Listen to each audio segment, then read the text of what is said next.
mass. As we've seen, the Frankfurt School, Marxist in origin, wanted to create a cultural revolution against Western society. And in the 1930s, they took their important first step. In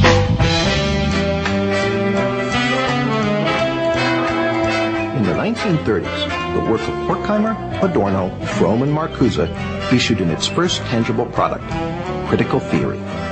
The term critical theory is something of a play on words. One is tempted to ask, what is the theory? The answer is, the theory is to criticize. Through unremitting, destructive criticism of every institution of Western society, they hope to bring that society down.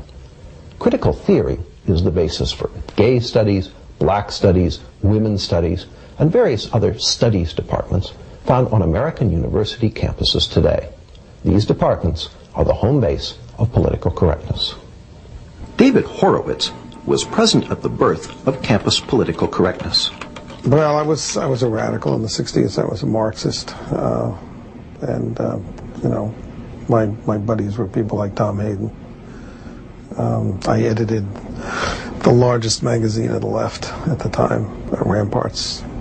But the Frankfurt School was important in Marxism because they no longer believed really in the future. They only believed in destroying capitalism and destroying bourgeois democracy is what we would have called it. And if you look at today's campuses, that kind of nihilism is really the dominant theme. That is, attack America. The Frankfurt School was careful never to define what critical theory was for, only what it was against. Again, Martin Jay, the Frankfurt School's semi-official historian. Critical theory itself always felt reluctant about being put in the straitjacket of systematization and defied its reduction to a simple definition. Critical theory actually attempted to politicize logic itself. Horkheimer wrote, "Logic is not independent of content. That means an argument is logical if it helps destroy Western culture, illogical if it supports it." Such twisted thought lies at the heart of the political correctness now inculcated into American university students.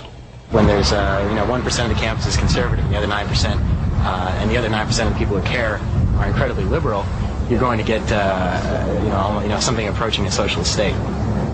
But how did the work of a small group of German Marxist intellectuals come to America? In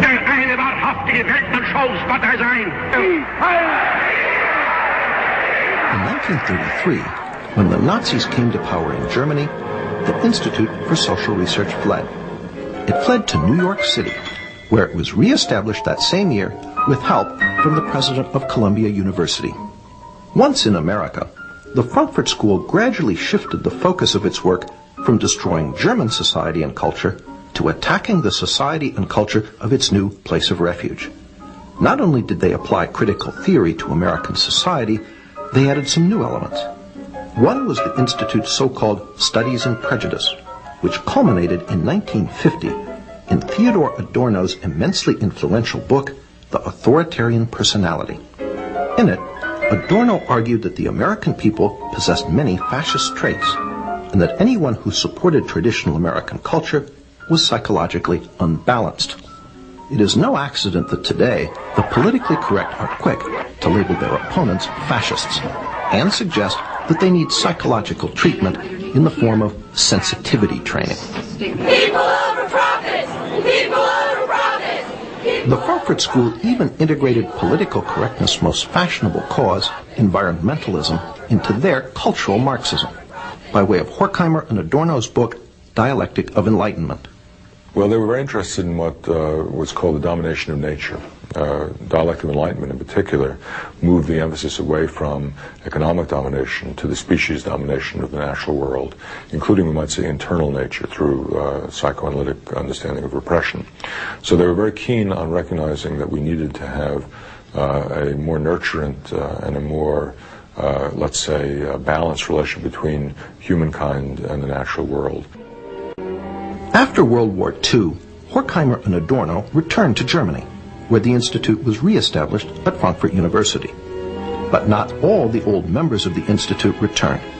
Fatefully, Herbert Marcuse remained in America, eventually becoming a professor at Brandeis and University of California, San Diego. Marcuse labored to finish the intellectual work begun by Horkheimer, Adorno, and Fromm in the 1930s.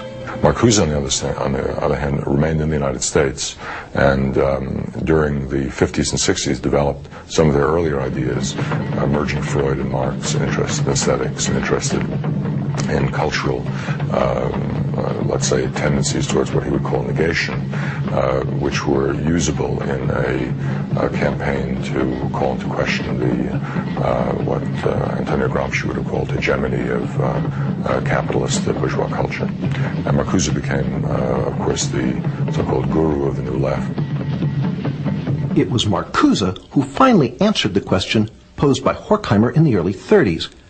Who could substitute for the working class as an agent of revolution?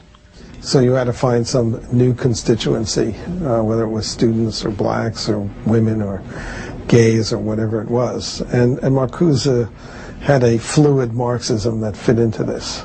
Martin Jay confirms the role of the Frankfurt School in creating the victim groups that constitute the politically correct coalition. But the working class wouldn't play the hegemonic role that traditional Marxism had expected from it. And so students, blacks, other minority groups, women, and so forth were, they hoped at least, able to come together. Of critical importance for the injection of the Frankfurt School's work into the student rebellion of the 1960s was Marcuse's revival of Fromm's notion of sexual liberation. Marcuse, however, was the main conduit of ideas. But Marcuse had written one important work in the 1950s called Eros and Civilization, a work which attempted to rub Freud against the grain and come out with a radical, even utopian reading of psychoanalysis.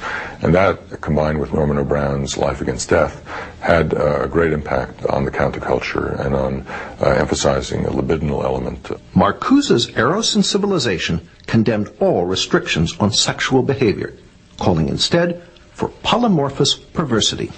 Instead, it argues that at certain early developmental levels of the human psyche, there was a potential for sexual expression, sexual pleasure, which had not yet been organized into the restricted notions of heterosexual sexuality, and that these had some sort of capacity to be reinvigorated. Polymorphous perversity helped open the door to aspects of political correctness, such as gay liberation. This is his idea of what human society, a good human society, should be based on, was a certain kind of polymorphous perversity and narcissism, which, by liberating non-procreative eros, was his term, we would find great enlightenment and great happiness. This was supposed to be the key to utopia. David Horowitz ties Eros and Civilization directly into the 60s rebellion he was part of. Marxism is a bankrupt creed and was bankrupt by the 50s or earlier. People understood it didn't work. There was no working class that was going to make a revolution. Capitalism, people were happy with capitalism, basically because it spread more money to more people than any other system in history. So they tried to find other sources of revolutionary energy. And one was the idea of sexual repression in the 60s. I mean, it was a way of, people always think up complicated theories to, do what they want to do. People wanted to do a lot in the 60s, so Herbert Marcuse, gave them the intellectual justification for having a lot of sex with a lot of people, a lot of the time. That's what Eros and Civilization, that's the title of his famous book on it, is about. Marcuse is also the source of one of political correctness's most notable characteristics, its total intolerance for any viewpoint but its own.